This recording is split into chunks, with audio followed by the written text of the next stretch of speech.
풍성한 은혜를 누립시다. 우리 같이 인사하시겠습니다. 하나님의 풍성한 은혜를 우리가 다 누리기를 소망합니다. 하나님의 은혜를 누리는 길이 있습니다. 방법이 있습니다. 믿음으로 그 은혜를 의지하고 소망하는 것입니다. 은혜가 주어지지만 믿음이 없는 자, 그 은혜를 귀하게 여기지 않고 선물이라고 생각하지 않고 받으려고 하지 않는다면 그 은혜가 온전히 주어질 수 없는 것이죠. 그런데 문제는 모든 사람에게 그 은혜가 동일하게 보여지지 않는다라는 거죠. 정말 어떤 누군가에게는 아무짝에 쓸모없는 것처럼 보이기도 합니다. 그러나 오늘 함께 모여 예배하는 저와 여러분은 너무나 귀한 복을 받았습니다. 어떤 복을 받았죠? 귀한 것을 귀한 것으로 깨닫는 은혜, 그리고 나에게 그것이 너무나 소중하고 중요한 것이다 라고 깨닫는 그런 하나님의 인도하심이 우리에게 주어졌다라는 것이죠. 그래서 이 예배 속에서 우리는 늘 감사하며 고백합니다. 하나님, 나를 사랑하시고 저에게 은혜를 주셔서 감사합니다. 제가 하나님 주신 은혜를 깨닫고 그 은혜를 의지하게 하셔서 감사합니다. 성령께서 함께 하시어서 예수님께서 그리스도이심을 깨닫고 고백하게 하시니 감사합니다. 그렇죠. 이건 사람이 이룰 수 있는 것이 아닙니다. 하나님의 택하심과 하나님께서 우리에게 주신 축복 속에 우리가 누리게 되는 것입니다. 그리고 또 그 하나님의 축복이 이 예배 가운데도 주어져서요, 우리가 더 간절히 소망하길 원합니다. 내 영혼이 구원을 얻었어요. 영원한 생명을 얻었습니다. 그러나 나에게 주어진 그 구원의 은혜와 함께 오늘 우리에게 필요한 것이 있습니다. 우리가 더 예수님을 사랑하고 예수님과 동행하고 또 하나님 영광 위하여서 살아가기를 간절히 소망하는 것, 이 예배 속에 그런 간절함이 우리 가운데 있길 원합니다. 그러면 예배가 달라지는 겁니다. 기도의 자리가 달라지게 돼 있어요. 그냥 왔다 돌아갈 수도 있거든요. 어떨 때는 마음은, 내 생각은 멈춰 있는데 몸이 이거 있잖아요. 주일날 깨어서 예배 참석하고서 그렇게 돌아가 버릴 수도 있습니다. 그러나 그 예배는 살아있는 예배다라고 말할 수 없는 거죠. 하지만 예배 속에 몸만 예배당에 머물고 있는 것이 아니라 마음이 예수님을 향한 간절함을 가지고서 말씀에 귀를 기울이고 기도하는 시간이 될 때에 여러분, 그 예배 속에 놀라운 역사가 일어납니다. 이미 받은 죄 사함의 은혜뿐만이 아니라 오늘 부어주시는 은혜와 능력이 우리의 심령을, 우리의 삶을 가득 채운다라는 겁니다. 이미 은혜 받은 사람은 이미 우리에게 주어진 은혜 없이 살아갈 수 없을 뿐더러 또 오늘 하나님께서 오늘 우리에게 부어주시려고 하는 그 은혜 없이도 우리가 이 땅을 온전히 살아갈 수 없어요. 그냥 몸만 가지고서 먹고 마시고 입고 자고 일하면서 그렇게 육신이 움직여질 수는 있겠죠. 그러나 내 영이 온전히 깨어서 하나님과 동행하는 삶을 살아간다라고 말할 수 있는 건 아니다라는 겁니다. 그래서 오늘 이 예배 속에서도 저와 여러분의 이 마음에 간절함이 있기를 원합니다. 주님, 하나님 예배할 수 있는 너무나 귀한 특권과 자격을 가졌는데 그냥 왔다 돌아가는 시간이 아니라 사모하는 마음, 간절함을 품고서 하나님 예배하게 하여 주십시오. 그런 마음으로 우리가 예배하고요, 또 그렇게 찾는 자들을 하나님 기뻐하세요. 하나님께서 만나주십니다. 하나님 역사하십니다. 오늘 본문 속에서도 우리가 볼 수 있어요. 간절히 예수님을 찾고 바라는 자들을 예수님께서 만나주시고 치유하시고 회복시키시는 놀라운 일들, 오늘 본문 속에 드러나 있다는 거죠. 말씀을 통해 좀 더 나누시면은요, 오늘 본문의 배경은 예수님께서 가버나움에 다시 오셨다라고 하죠. 그리고서 그 예수님께서 행하셨던 많은 일들을 놀라워하고 기억하던 사람들이, 수많은 사람들이 예수님께 몰려듭니다. 그 중에서 좀 특별한 한 무리가 있어요. 중풍병에 걸려있는 한 사람과 또 그 친구를 돕고자 하는 4명의 친구들이 있습니다. 이들이 예수님을 만나고자 하는 방법이 굉장히 특이합니다. 어떻게 하죠? 지금 너무 많은 사람들이 몰려든 거예요. 이미 예수님께서 치유하시는 그 능력이 있으시다라는 것을 알고서 수많은 사람들이 예수님을 찾아왔습니다. 예수님을 만나려고 해요. 그런데 너무 많은 사람들이 만나 예수님 곁에 머물고 있다 보니 중풍병자는 그렇지 않아도 몸을 가누기가 어려운데 예수님께 치유받고자 하니 이제 그 무리를 뚫고서 예수님 만나기가 너무 어려웠다라는 거죠.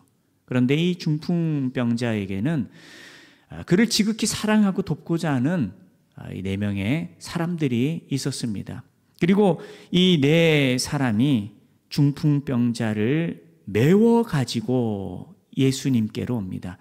예수님께 갈 수 없는 상황 속에 중풍병자로 하여금 예수님을 만나게 할 방법이 그들의 머릿속에는 하나밖에 떠오르지 않았던 거예요. 어떻게 했죠? 옥상에 올라갑니다. 지붕을 뚫고서 그 침상을 아마 어딘가에 메웠겠죠. 달아내려서 예수님 앞에 떡 나타나게 했다라는 겁니다. 예수님을 만나고자 하는 너무나 대단한 열정, 그런 간절함을 가지고 예수님께 나왔습니다. 그런데요, 이런 생각을 해봅니다. 이 사건이 오늘날 우리에게서 벌어졌다면 우리는 이 상황을 어떻게 해석하고 바라보게 될까요? 여러분, 우리 교회에 지붕을 뚫고서 누군가 여기 예수님이 계신데 수많은 사람들이 예수님을 에워싸고 있는데 그 예수님 만나고자 지붕을 뚫고서 그 침상을 내려놓았다. 말이 안 되는 상황처럼 보이기도 하고요. 또 어떤 사람들은 너무나 불편해할 겁니다. 왜 불편해할까요? 2가지 이유가 있겠죠. 하나는 질서를 지키지 않았어요. 나 아픈 사람이잖아요. 너만 아픈 사람이냐라는 마음이 들 수 있다라는 겁니다. 특히 오늘 대한민국 사회에서 오늘 저와 여러분의 정서로 그것을 기준으로 본다면 너무나 무례하고 민폐를 끼치는 그런 일처럼 보일 수 있어요. 또 하나는요, 집을 부쉈잖아요. 이거는 재물 손괴죄에 해당하는 일일 수 있습니다. 지붕을 뚫고서 이 사람을 내렸다라는 것은 그 집 주인에게서는 굉장히 피해를 가져다 주는 그런 일이다라는 거죠. 그래서 오늘 우리의 기준, 우리의 정서, 우리의 생각을 놓고 본다면 질서를 지키지 않는 굉장히 민폐를 끼치는 일이고 또 재물을 손상시키는 하나님의 범죄 행위로도 우리가 볼 수 있겠죠. 그런데 성경의 관점은 달라요. 복음적인, 복음을 기준으로 이 사건을 바라보는 그 눈이라는 건 전혀 다른 해석을 가져다 준다라는 겁니다. 자, 예수님께서 어떻게 반응하십니까? 너무나 큰 무리수를 두고 이 중풍병자를 예수님께 안내했습니다. 그리고 이 상황을 보시고 5절에 예수님께서 이렇게 생각을 하시죠. 그들의 믿음을 보시고. 자, 이건 예수님께서 이 상황을 어떻게 판단하신다라는 거죠. 그들이 믿음 있는 행동을 했다. 이 상황을 통해서 그들이 가지고 있는 예수님을 향한 믿음을 내어 보였다라고 예수님께서 판단하신다라는 겁니다. 그래서 작은 자 내 죄 사함을 받았다라고도 말씀하신다라는 거죠. 자, 우리의 눈으로는 민폐를 끼치고 재물을 손상시키는 일일 수 있습니다. 그러나 예수님께서 주목하신 것은 뭘까요? 다른 사람들과 달랐다라는 거예요. 예수님을 향한 믿음을 가지고서 더 간절함, 더 소망을 가지고서 예수님을 찾았다라는 겁니다. 그리고 수많은 사람들이 예수님께 나왔지만 예수님께서는요, 믿음을 가지고 예수님을 찾는 자, 믿음을 가지고 예수님을 바라보는 자, 믿음을 가지고 예수님을 의지하는 자들을 더 귀하게 여기시고 그들의 믿음을 보시고 치유하시고 죄 사함을 얻게 하시고 회복시키시는 그런 놀라운 은혜를 부어주셨다라는 겁니다. 오늘 저와 여러분이 기억해야 될 너무나 중요한 마음의 자세입니다. 예배 드리러 왔어요. 그런데 중요한 건 뭘까요? 내 마음에 어떤 기대와 어떤 소망을 가지고 우리가 주님께 나오느냐라는 거예요. 예수님을 찾는 수많은 사람들이 있었어요. 어떤 기준으로 보면 왜 너는 질서를 지키지 않고 새치기를 하냐라고 말할 수 있겠지만, 예수님의 눈에 보이는 건 새치기하고 재물을 손상시켰다라는 것이 아닌 남들에게 있지 않는 그 마음에 예수님을 향한 믿음을 보셨다라는 거예요. 오늘 저와 여러분이 기억하고 붙들어야 할 것입니다. 예배를 드리러 와요. 함께 모입니다. 그런데 그 모임이 어떤 모임, 어떤 예배가 되어야 한다고요? 예수님을 간절히 찾고 소망하는 그 믿음 가지고서 예배하고 기도하고 또 함께 모일 때 예수님께서 그렇게 말씀하시는 거예요. 아, 너 예배 드리러 왔구나. 예수님은 거기에 관심이 있으신 게 아니에요. 참석했다라는 건 과정에 불과한 거예요. 더 중요한 건 뭘까요? 예수님은 보시는 거죠. 야, 네가 믿음으로 나를 찾는구나.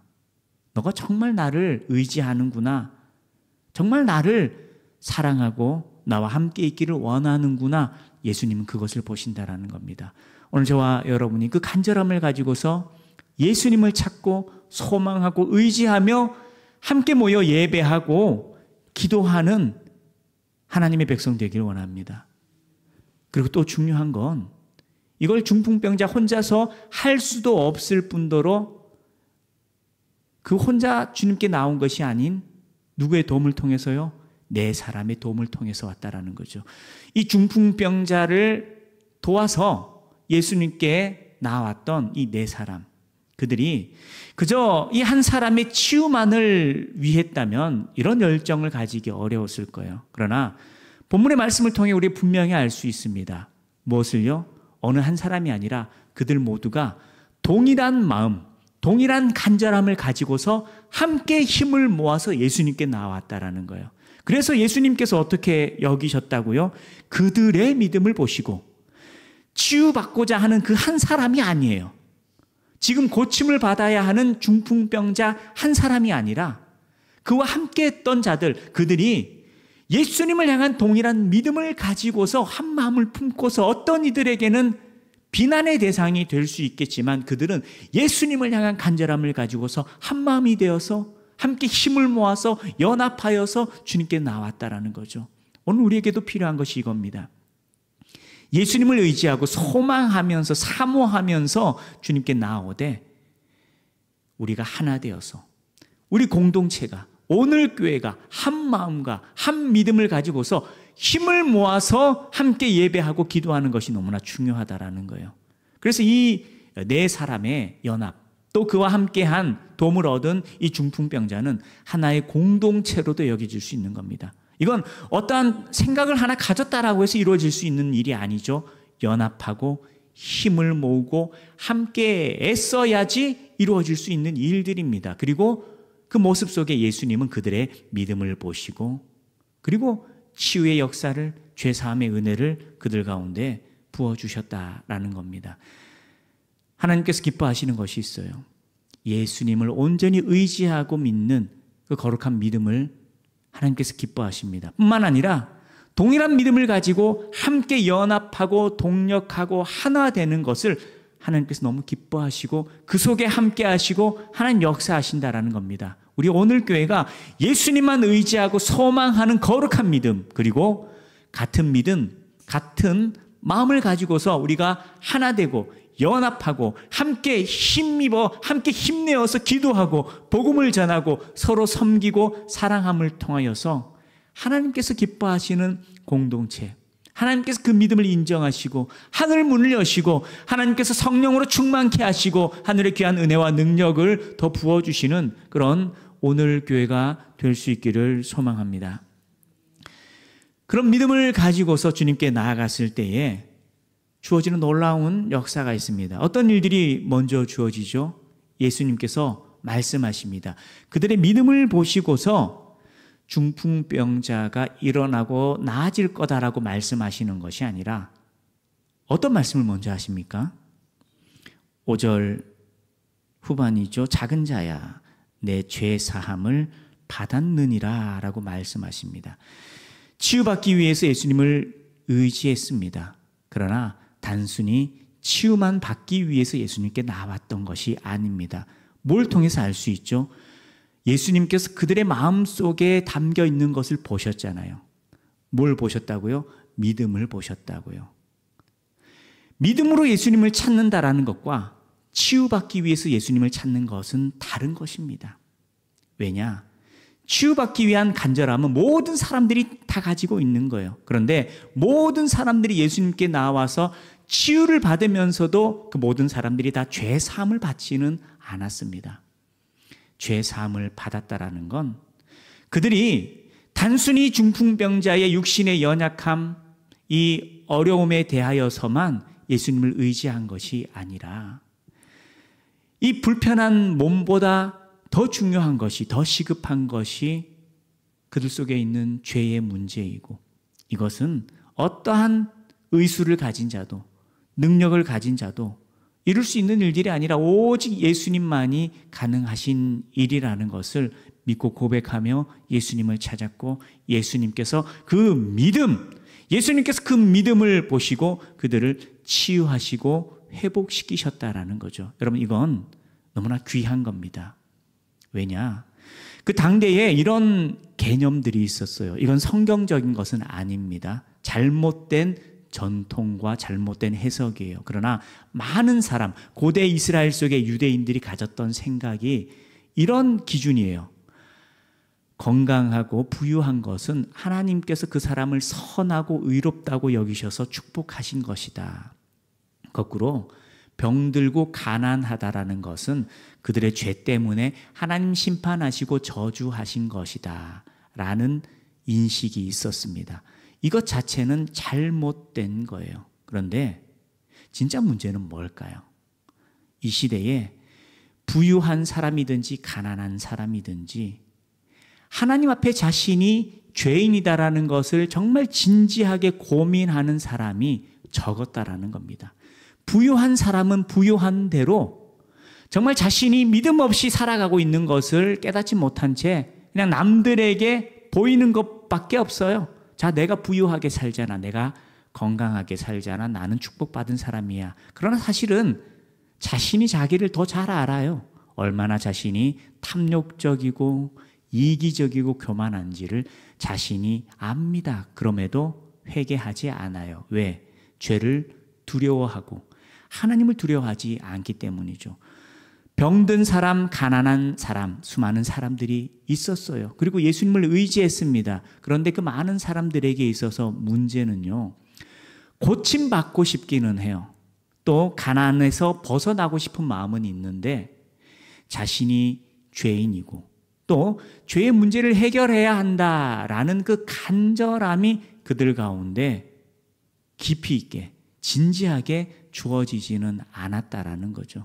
그래서 가난이라는 것이 하나님께서 심판하신 것이다라는 개념은 있었다 하더라도 그것을 진지하게 받아들이고 몸이 낫는 것보다 또 빈궁함에서 벗어나는 것보다 하나님 앞에 용서받고 거룩해지는 것을 더 간절히 소망하는 사람들이 많지는 않았다라는 거예요. 그런데 이 중풍병자와 또 그와 함께 한 사람들은 하나님 앞에 간절한 마음이 있었어요. 몸이 낫고자 하는 마음도 있었지만 그들이 알고 있는 죄 혹은 알지 못하는 죄로 인하여서 내가 더 고통받고 있는 것은 아닌가라는 그러한 마음들, 그런 마음을 가지고서 하나님 앞에 치유받기를 소망하고 나를 치유하실 분이 예수님밖에 없다라는 것을, 그 믿음을 가지고서 주님 앞에 나왔다라는 거죠. 그러니 그 마음의 중심, 단순히 치유받는 것이 목적이 아닌 주님 앞에 용서받고 회복되기를 원하는 믿음을 가지고서 예수님 외에는 이 일을 이루실 자가 없다라는 믿음을 가지고서 주님 앞에 나와 그들이 치유를 얻었다라는 것이죠. 마가복음 안에서도 여러 수많은 사람들이 치유를 받습니다. 그런데 그 치유받는 과정 속에 너의 믿음이 너를 구원했다, 너를 치유하겠다라는 평가를 받는 사람들이 많지는 않습니다.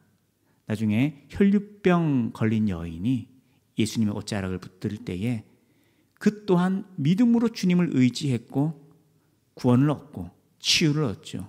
그리고 10장에 바디메오 또한 다윗의 자손이여라고 예수님을 부르짖습니다. 다윗의 자손, 메시아를 칭하는 것입니다. 예수님께서 메시아시다라는 것을 믿고서 그를 의지했다라는 거죠. 네가 무엇을 원하느냐? 눈뜨기를 원합니다. 그가 눈이 띄어지는 은혜도 받았지만 그의 고백 속에는 예수님께서 그리스도시다라는 고백이 담겨 있었고 예수님께서 그 믿음을 보시고 구원케 하시는 귀한 은혜를 그에게 부어주셨다라는 거죠. 오늘 저와 여러분이 간절히 예수님을 찾고 소망합니다. 그런데 우리의 소망, 우리의 간절함이 내가 겪고 있는 여러 위기와 문제들도 있어요. 이것이 하나님의 은혜가 필요 없는 일이다라고 말하는 것이 아니라 우리는 말씀을 들으면서 깨닫는 겁니다. 아, 인생을 살아가는 것이 참 쉽지 않고 나에게 여러 어려움들이 있고 내 마음에 상처도 있고 갈등도 있고 고민도 있는데 내가 복음을 듣고 말씀을 듣고 나니 성령께서 나로 하여금 눈뜨게 하시고 깨닫게 하시는구나. 아, 내가 이전에는 내 인생의 문제다라고 여기지 않았지만 나에게 있어서 더 심각한 문제는 내가 예수님을 온전히 의지하지 않고 예수님을 위해 살지 않고 육신대로 살아가 버리는 것, 이것이 내가 더 시급히 치유받고 고침받아야 할 것이구나. 우리가 깨달아야 한다라는 것이죠. 그래서 간절히 예수님을 소망하며 나아오되 우리의 관심이 어디에 있어야 될까요? 거룩한 것에 있어야 되고 영적인 것에 있어야 됩니다. 내가 예수님을 얼마나 사랑하고 의지하며 또 내가 정말 믿음으로 살려고 하는 사람인가? 그렇지 않고서 주여 주여 부르짖기는 하는데 내가 이 땅의 것을 얻고 구하기 위해서 그저 주술적으로 점치듯이 구판을 벌리듯이 이름만 바뀌어진 채 예수님을 찾고 의지하는 것은 아닌가, 우리가 고민해야 된다는 것이죠. 그리고 이 말씀을 통해서 우리가 기도하며 깨닫기를 원합니다. 아, 내 인생이 먹고 살아가는 것들도 하나님 은혜 주시고 함께 하셔야 하나님의 백성이 온전한 삶을 누리지만 이것보다 더 중요한 것이 내가 믿음으로 살아가는 것, 예수님을 의지하고 그를 위하여 살아가는 삶, 함께 모여 예배하고 기도하고 복음을 전하며 살아가는 삶, 내가 예수님을 더 사랑하고 그를 닮아가는 삶, 이것이 너무나 중요한 것이구나. 내 속에 내가 육신대로 살아가며 죄를 쌓아가는 것, 이것이 얼마나 심각한 것인지를 알지 못한 채 그저 하루하루 살아가는 것, 이것이 오히려 나를 더 병들게 하는 것이구나. 우리가 깨달아야 한다는 거죠. 그리고 우리는 고백하길 원합니다. 주님, 당장 먹고 살아가는 일들도 주님을 의지하고 내 건강도 경제도 또 직장에서의 일터도 그리고 자녀의 문제도 주님 은혜 없이 우리가 온전케 될 수 없습니다. 그러나 주님 늘 잊지 않게 해주세요. 나의 죄, 내가 너무나 이기적이 되어버리고 예수님을 사랑하지 않고 은혜 받았지만 그저 똑같이 세상대로 살아가려 하는 나의 어리석음을 하나님 긍휼히 여기시고 치유받고 용서받게 하시고 내가 예수님을 더 사랑하고 주님을 닮아가며 영원한 것을 위하여 믿음으로 살아가는 인생이 되도록 나를 붙들어 주십시오. 우리가 고백해야 된다는 것이죠. 그렇게 믿음을 가지고 예수님을 찾은 자들을 향하여서 예수님은 그러기에 선언하십니다. 네가 죄 사함을 받았다. 먼저 일으키시기에 앞서서 그가 죄 사함을 받았다라고 선언하시고 선포하십니다. 그리고 치유하시기도 하죠. 오늘 저와 여러분에게 그런 귀한 은혜가 주어지길 원합니다. 우리가 지옥에 가야 될 만큼의 그런 커다란 죄의 무게를 우리가 안고 살아가진 않습니다. 죄의 형벌은 이미 다 사해져 버렸어요. 그렇다고 해서 우리가 완벽하게 살아가나요? 그렇진 않죠. 여전히 연약합니다.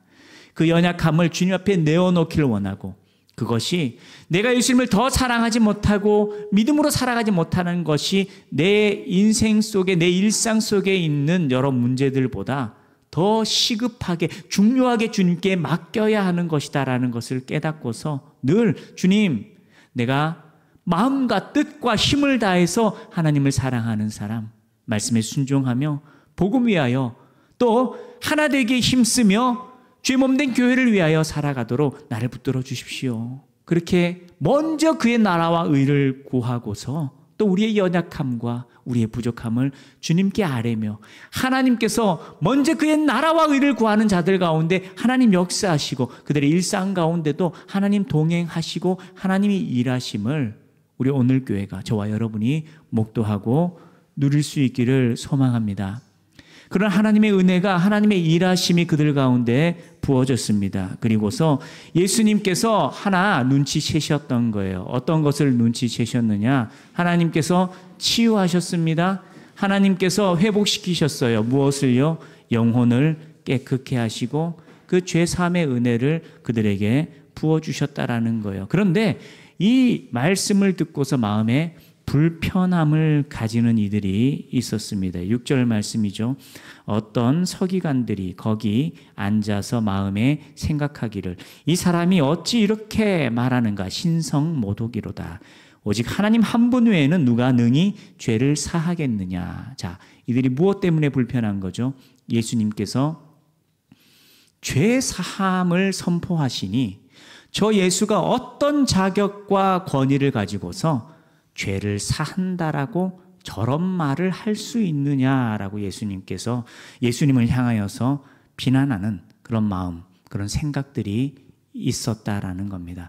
예수님께서 이것을 아시고 그들에게 오히려 물으십니다. 8절 말씀이죠. 어찌하여 이것을 마음에 생각하느냐? 중풍병자에게 내 죄 사함을 받았느니라 하는 말과 일어나 내 상을 가지고 걸어가라 하는 말 중에 어느 것이 쉽겠느냐라고 물으십니다. 자, 이 말을 오해하지 말아야 될 것이, 여러분, 죄를 사하는 것과 사람을 치유하는 것, 어느 것이 더 어려운 일일까요? 물론 죄를 사하는 것이 더 어려운 일입니다. 그런데 이건 예수님의 입장에서 묻는 것이 아닙니다. 듣는 사람의 입장에서 예수님 물으시는 거예요. 자, 죄를 사하는 것과 중풍병자를 일으키는 것은 일반적인 사람에게 두 가지 다 불가능한 것입니다. 그렇죠? 저와 여러분이 중풍병자를 일으킨다라는 것, 그리고 죄를 산다라는 것, 두 가지 모두가 우리에게는 다 불가능한 일이다라는 겁니다. 그런데 예수님 말씀하시는 건 실제적으로 어떤 능력이 더 큰 능력이냐라는 것을 말하는 것이 아니에요. 자, 지금 내가 이 자리에서 이 중풍병자에게 일어나 걸으라라고 말하는 것과 죄를 사한다라고 말하는 것, 니들 입장이면 어느 것이 더 쉽고 어느 것이 더 어려운 일이겠느냐라고 물으시는 거예요. 자, 이걸 우리 입장으로 한번 생각을 해보죠. 여러분, 이런 상황이에요. 두 가지 중에 하나는 꼭 얘기해야 됩니다. 죄를 사한다. 누군가를 향하여서 내가 당신의 죄를 사합니다. 혹은 일어나지 못하는 사람에게 일어나 걸으십시오라고 말해야 되는 상황이에요. 두 가지 중에 하나만 반드시 얘기를 해야 됩니다. 어차피 불가능한 거예요. 그런 불가능한 상황 속에 저와 여러분이 두 가지 중에 하나를 선언한다면 어떤 걸 선언할까요? 어려운 게 아닙니다. 사람들에게 어떤 것이 곧바로 입증되냐, 입증되지 않느냐, 그걸 떠올리겠죠. 무슨 말이죠? 자, 일어서지 못하는 사람을 일으키게 한다라는 건 말을 하자마자 표가 나는 일인가요? 표가 나지 않는 일인가요? 말을 끝내자마자 결과가 바로 보이는 일인 거죠. 그러면 내가 능력이 없는데 능력 있는 것처럼 일어나라라고 말했을 때에 그에 대한 결과가 어떻게 돼요? 바로 드러나죠. 그런데 내가 당신의 죄를 사한다라고 하는 것은요, 거짓말할 수 있는 거예요. 왜냐? 내가 죄를 사했다라고 해서 그것이 일어나지 않는 일이라 하더라도 그걸 지켜보는 사람들이 입증을 할 수가 없어요. 그 사람이 죄 사함을 받았는지 안 받았는지. 그래서 어차피 불가능한 일이라고 한다면 어떤 얘기를 할까요? 당신의 죄를 내가 사해 주겠다. 누가 이런 일들을 많이 할까요? 사이비 교주들이 이런 일들을 많이 합니다. 왜냐? 왜 그렇게 서스름 없이 심지어 자기가 예수다, 내가 이 사람의 죄를 사했다, 그런 말을 왜 할까요? 입증할 수 없으니까. 반론할 수가 없잖아요.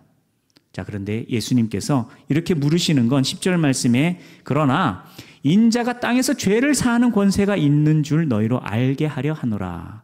내가 먼저 죄 사함의 권세를 선언하고 선포했는데, 자, 그 뒤에 예수님께서 무슨 말씀을 하시죠?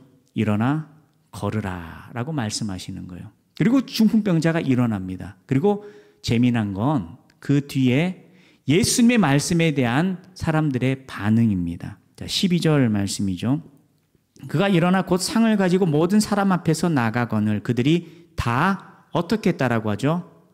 놀랐다라고 하는 거예요. 놀랐다. 자, 죄 사함을 선포하셨을 때 사람들의 마음은요, 죄 사함 받은 것이 보이지 않으니까 오히려 의심하고 예수님을 비난했다라는 거예요. 그런데 일어나 걷는 일들을 보고서는 어떻게 되죠? 사람들이 놀랍니다. 왜? 눈에 보이는 일이기 때문에. 그래서 예수님께서 공생의 사역 속에서 많은 사람들을 고치실 때 그 치유의 목적과 의미는 너무나 분명한 것이었어요. 어떤 목적과 어떤 의미가 있었을까요? 단순히 사람을 고치시는 것에 의미가 있는 것이 아니라 예수님께서 권능이 있으시다라는 것을 보이기 위하신 그런 일이었다라는 거예요. 어떤 권능요? 니들은 지금 눈앞에 사람이 치유되는 것만 보지만 사실 이것과 비교될 수 없는 문제가 있다. 그 문제가 뭐라고요? 죄 용서받는 문제. 그런데 이런 치유의 사역 없이 너의 죄가 용서받았다라는 말을 할 때 사람들이 그걸 믿을까요? 잘 믿지 않는다라는 거죠. 그러니 연약한 인생들을 긍휼히 여기시고 헤아려 주시어서 예수님께서 놀라운 이적들, 사람들을 살리시고 고치시는 그런 일들을 보이신 거예요. 그러나 그 행하신 일의 궁극적인 의미는 예수님께서 하나님의 아들이시고 예수님께서 이 땅에 자기 백성을 구원하시기 위하여 오셨다라는 것을 보이시기 위하여서 이런 일들을 행하셨다라는 거죠. 오늘 저와 여러분이 예수님께 기대하고 소망해야 될 것 또한 이것입니다. 사람들은 죄 사함을 받는다라는 것에 대하여 기대가 없는 거예요. 이 본문 속에 많은 사람들도 그렇습니다. 믿음으로 예수님께 나온 사람 이외에는 저 사람이 병을 고칠 능력이 있다라는 소문을 듣기는 해서 예수님께 나아가 병 고침을 얻고자 하는 그런 간절함을 가지고는 있어요. 그러나 무엇을 모르느냐? 예수님께서 죄 사함의 권세를 가지신 분이시다라는 것을 기대하지는 않았다라는 거죠. 그러니 예수님께서 용서하시고 죄 사함을 선언하실 때 그것을 듣고 놀라는 사람이 없었어요. 그리고 자신도 죄 사함을 얻고 싶다라고 기대하는 사람, 그렇게 예수님을 찾는 사람도 없었습니다. 오늘 저와 여러분이 예수님을 어떤 분으로 바라보느냐 너무나 중요한 거예요. 여러분, 이 땅에 신이라고 불리는 사람들도 많고요. 또 어떤 대상을 향하여 신이라고 여기는 많은 사람들이 있습니다. 그러나 우리가 죄 사함을 얻고 영원한 생명을 얻는 것, 하나님께서 보내신 유일한 사람, 그의 아들 예수 그리스도, 예수님만이 그리스도이시어서 우리가 예수님을 믿을 때 죄 사함을 얻고 또 예수님을 의지할 때 하나님의 자녀 되는 은혜가 주어집니다. 우리에게 더 놀랄 일들이 무엇일까요? 여러분, 우리가 오늘 좀 더 부유해지게 되고 좀 더 건강해지게 되고 이 땅에서 좀 더 높은 자리에 오르게 될 때 우리는 그것을 굉장히 큰 행운이요 축복이다라고 여길지 몰라요. 그러나 우리에게 더 놀라운 일은 무엇이라고요? 예수님 믿고 구원받는 겁니다. 우리는 몸만 있는 것이 아니라 영혼이 있는 영적 존재이기 때문입니다. 사람이 몸만 있다면 정육점에 걸려있는 고기와 우리가 다른 점이 무엇이 있겠어요? 우리가 걔네들보다 힘이 더 있다라는 것 빼고는 다른 점이 없어요. 그러나 사람은 개와 돼지보다 좀 더 똑똑하고 힘만 있는 존재가 아니라 영혼이 있는 영적 존재입니다. 그리고 우리에게 중요한 것은 몸도 소중하지만 잘 가꿔야 되지만 더 중요한 건 우리의 영혼을 잘 가꾸는 것이 더 중요한 문제고, 죄로 물든 이 영혼이 사함을 얻는 길은 예수 믿는 것밖에 없다라는 것을 저와 여러분이 잊지 않고, 또 내 영혼이 죄 사함을 얻고 또 우리 일상의 삶 속에서 내 영혼이 거룩함을 누리며 내가 주의 말씀에 순종하고 믿음으로 살아가는 것, 이것이 내가 이 땅을 살아가는 육신적인 나의 상황과 나의 현실들보다 더 귀한 것이고 내가 먼저 얻고 구해야 하는 것이다라는 것을 잊지 않고, 오늘 저와 여러분이 예수님을 더욱 의지하여서 마음과 뜻과 힘을 다하여서 하나님을 사랑하고 복음을 위하여 주의 몸된 교회에 위하여 믿음으로 살아가는 거룩한 인생이 되고, 그 속에 하나님께서 기뻐하시고 함께 하시어서 하늘 문을 여시고 하늘의 귀한 축복으로 여러분 가운데, 오늘 교회 가운데 함께 하시고 여러분의 가정과 기업과 자녀들 가운데 하나님께서 역사하시는 귀한 은혜가 있기를 주님의 이름으로